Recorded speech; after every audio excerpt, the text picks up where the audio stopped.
Hey guys, welcome back to our channel TechTube. Today in this video, I'm going to be showing guys how you can read a Telegram old chat. So I'm going to be teaching you a very easy step regarding this one.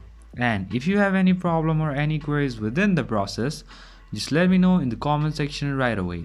Now, without any further delay, let's just get started. So firstly, what you need to do is you need to go to your Telegram app and then just log in with your account.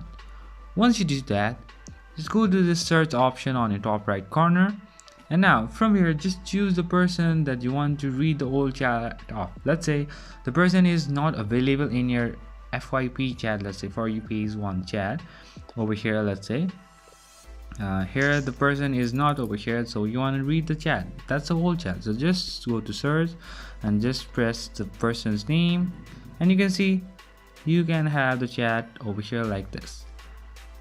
So that's pretty much guys, that's how you do it. I hope this video is helpful for you guys. So thank you for watching our video guys. If you like our video, please leave a like and do not forget to subscribe our channel and also hit the bell icon so you never miss an update from us. If you have any queries, just let me know in the comment section right away, and I'll see you guys again in our next video.